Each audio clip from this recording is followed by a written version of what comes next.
ನಮಸ್ಕಾರ ಎಲ್ರಿಗೆ ಸಹ. ಸೊ ಎಲ್ಲರೂ ನೀವು ಇವತ್ತಿನ ಎಪಿಸೋಡ್ ನೋಡಿದ್ರಿ. ಎಪಿಸೋಡ್ ಅಂತ ಹೇಳಿದ್ರೆ ಕಿಚ್ಚ ಸುದೀಪ್ ಅವರು ಅಶ್ವಿನಿ ಅವರಿಗೆ ಯಾವ ರೀತಿ ಕ್ಲಾಸ್ ತಗೊಂಡ್ರು ಅಂತ ನೀವು ನೋಡಿದ್ರಿ. ಈ ಎಪಿಸೋಡ್ ನೋಡಿದವರಿಗೆ ತುಂಬ ಜನರಿಗೆ ಖುಷಿಯಾಗಿದೆ ಅಂತ ಹೇಳಿದ್ರೆ, ಸುದೀಪ್ ಸರ್ ಅವರು ಲಾಸ್ಟ್ 3 ವಾರದಲ್ಲಿ ಅಶ್ವಿನಿ ಅವರಿಗೆ ಬೇರೆ ಥರನೇ ರೀತಿಯಲ್ಲಿ ಮಾತಾಡ್ತಿದ್ರು. ಅಂತ ಹೇಳಿದ್ರೆ ಡೈರೆಕ್ಟ್ ಆಗಿ ಒಂದು ಜೋರು ಬೈಗುಳ ರೀತಿಯಲ್ಲಿ ಬೈತಿರ್ಲಿಲ್ಲ, ಇಂಡೈರೆಕ್ಟ್ ಆಗಿ ನೀವು ಮಾಡಿದ ತಪ್ಪು ಹಾಗೆ ಹೀಗೆ ಅಂತೇಳಿ ಬೇರೆ ಥರ ಕ್ಲಾಸ್ ತಗೊಳ್ತಿದ್ರು. ಬಟ್ ಈ ವಾರದಲ್ಲಿ ಸ್ವಲ್ಪ ನೇರದಾಗಿ ಖಡಕ್ ಆಗಿ ಕ್ಲಾಸ್ ತಗೊಂಡ್ರು. ಅಶ್ವಿನಿ ಅವರ ಮುಖ ನೋಡ್ಬೇಕಿತ್ತು, ಹಿಂಗಾಗಿತ್ತು ಬಾಡಿದ ಹೂವು ಥರ. ಬಟ್ ಏನೇ ಆಗಲಿ ತುಂಬ ಜನಕ್ಕೆ ಖುಷಿಯಾಗಿದೆ, ಖುಷಿಯಲ್ಲಿ ತೇಲಾಡ್ತಿದ್ದಾರೆ. ಇನ್ನೂ ಸಹ ಬೈಬೇಕಂತ ಹೇಳ್ತಾರೆ ಜನ, ಇನ್ನೂ ಸಹ ಬೈಬೇಕಿತ್ತು. ಮೊನ್ನೆ ರಕ್ಷಿತನಿಗೆ ಬೈದಾಗ ಪಿತ್ತ ನೆತ್ತಿಗೆ ನನಗೆ ಏನಾಗ್ತಂತ ಹೇಳಿದ್ರು ನೋಡಿ, ಆ ರೀತಿ ಬೈಬೇಕಂತ ಹೇಳಿ ತುಂಬ ಜನ ಹೇಳಿದ್ದಾರೆ. ಬಟ್ ಇಷ್ಟು ಸಾಕು, ಇಷ್ಟು ಬೈದ್ರಲ್ಲ, ಅದನ್ನು ನೋಡಲಿಕ್ಕೆ ಭಾರಿ ಖುಷಿ.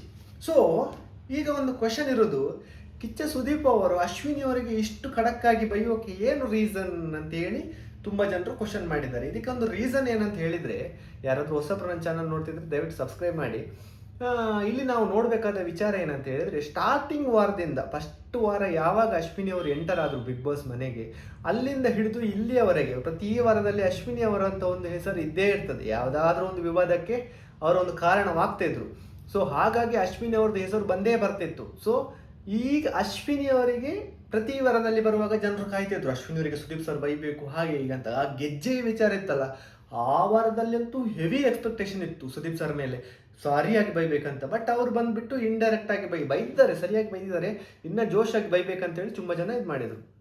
ಬಟ್ ಈ ವಾರದಲ್ಲಿ ಏನಕ್ಕೆ ಸ್ಪೆಷಲ್ ಆಗಿ ಈ ಥರ ಬೈದಿದ್ದಾರೆ ಅಂತ ಹೇಳಿದ್ರೆ, ಮೈನ್ ಸುದೀಪ್ ಸರಿಗೆ ಸಿಟ್ಟು ಬಂದ ವಿಚಾರ ಏನಂತ ಹೇಳಿದ್ರೆ, ಇಲ್ಲಿ ರೂಲ್ಸ್ ಬ್ರೇಕ್ ಅವ್ರ ತಲೆಯಲ್ಲಿತ್ತು. ಏನಂತ ಹೇಳಿದ್ರೆ, ನಾವು ಅಷ್ಟು ಹೇಳಿ ಸಹ ಅವರು ಅಷ್ಟು ಇಬ್ಬರು ರೂಲ್ಸ್ ಬ್ರೇಕ್ ಮಾಡಿ ಇಬ್ಬರು ನಗಾಡ್ತಿದ್ರು ಅಂತ ಹೇಳಿದ್ರೆ, ಬಿಗ್ ಬಾಸ್ಗೆ ಮಾಡಿದ ಅವಮಾನ ಅದು. ಅರ್ಥ ಆಯ್ತಾ ನಿಮಗೆ?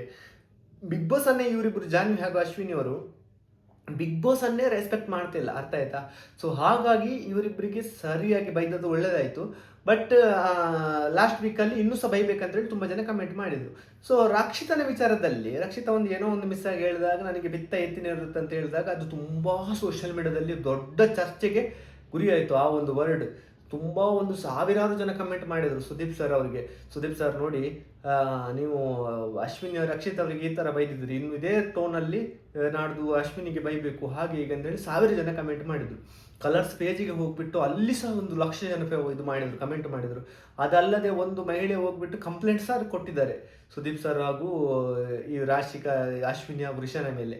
ಸೊ ಇವರ ವರ್ತನೆ ಸರಿಯಾಗ್ತಿಲ್ಲ ಅಂತ ಹೇಳಿ. ಸೊ ಇದೆಲ್ಲ ಬಿಗ್ ಬಾಸ್ ಟೀಮಿಗೆ ಬಂದಿರ್ತದೆ ಮಾಹಿತಿ, ಗೊತ್ತಾಯ್ತಾ? ಒಂದೊಂದು ಸೋಷಿಯಲ್ ಮೀಡಿಯಾ ಹ್ಯಾಂಡಲ್ ಮಾಡುವವರೇ ಬಿಗ್ ಬಾಸ್ ಟೀಮಲ್ಲಿ ಇದ್ದಾರೆ, ಒಂದು 4-5 ಜನ ಸೋಷಿಯಲ್ ಮೀಡಿಯಾ ಹ್ಯಾಂಡಲ್ ಮಾಡಲಿಕ್ಕೆ. ಸೊ ಇವರಿಗೆಲ್ಲ ವಿಷಯ ಗೊತ್ತಾಗ್ತಿದೆ, ಈ ಥರ ಒಂದು ಹೊರಗೆ ಚರ್ಚೆ ಆಗ್ತಿದೆ. ಸೊ ನಾವೊಂದು ಪಾರ್ಶಿಯಾಲಿಟಿ ಮಾಡಿದಾಗ ತುಂಬ ಜನ ಹೇಳ್ತಿದ್ದಾರೆ. ಸೊ ಇದಕ್ಕೆ ಅವ್ರಿಗೆ ಕರೆಕ್ಟಾಗಿ ಸ್ಟ್ಯಾಂಡ್ ತಗೋಬೇಕು ಅಂತೇಳಿ ಟೀಮ್ನವ್ರು ಬಂದು ಹೇಳ್ತಾರೆ ಸುದೀಪ್ ಸರಿಗೆ. ಸೊ ಆಗ ಅದೇ ಪ್ರಕಾರವಾಗಿ ಈ ವಾರದಲ್ಲಿ ಇವರು ರೂಲ್ಸ್ ಬ್ರೇಕ್ ಮಾಡಿದ್ರಲ್ಲ. ಸೊ ಮತ್ತೊಂದು ಏಕವಚನದಲ್ಲಿ ಮಾತಾಡಿದ್ದಕ್ಕೆ ಅಷ್ಟೊಂದು ದೊಡ್ಡ, ಬೇರೆಯವರಿಗೆ ಏನು ಬೇಕಾದರೆ ಬೈಬೋದು, ಅವರಿಗೆ ಮಾತ್ರ ರೆಸ್ಪೆಕ್ಟ್ ಕೊಡ್ಬೇಕಂತ ಹೇಳಿದ್ರೆ ಅದು ಆಗುತ್ತಾ? ಸೊ ಅದಕ್ಕೆ ಸುದೀಪ್ ಸರ್ ಅವರು ಈ ವಾರದಲ್ಲಿ ಕರೆಕ್ಟಾಗಿ ಅಶ್ವಿನಿ ಅವರಿಗೆ ಕ್ಲಾಸ್ ತಗೊಂಡಿದ್ದಾರೆ. ತುಂಬ ಜನಕ್ಕೆ ಖುಷಿಯಾಗಿದೆ. ಇದೇ ಥರ ಇನ್ನು ಮುಂಬರುವ ವಾರದಲ್ಲಿ ಸಹ ಈ ಥರ ಅಶ್ವಿನಿ ಅವರು ತಪ್ಪು ಮಾಡಿದರೆ ಸುದೀಪ್ ಸರ್ ಬಂದು ಇದೇ ಥರ ಕ್ಲಾಸ್ ತಗೊಂಡ್ರೆ ತುಂಬ ಜನಕ್ಕೆ ಖುಷಿ ಆಗ್ತದೆ. ನಿಮಗೆ ಏನು ಅನಿಸ್ತು ಇವತ್ತಿನ ಎಪಿಸೋಡ್ ನೋಡಿ? ನಿಮಗೆ ಖುಷಿ ಆಯಿತಾ, ಏನು ಅನಿಸ್ತು ಅಂತೇಳಿ ಕಮೆಂಟ್ ಹಾಕೋದು ಮರಿಬೇಡಿ. ಇದು ಯಾರಾದರೂ ಹೊಸಬ್ರು ನನ್ನ ಚಾನಲ್ ನೋಡ್ತಿದ್ರೆ ದಯವಿಟ್ಟು ಸಬ್ಸ್ಕ್ರೈಬ್ ಮಾಡಿ ವಿಡಿಯೋ ನೋಡಿ. ಇನ್ನು ಹೊಸ ವಿಡಿಯೋದೊಂದಿಗೆ ಬರ್ತೇನೆ. ಅಲ್ಲಿವರೆಗೆ ನಮಸ್ಕಾರ.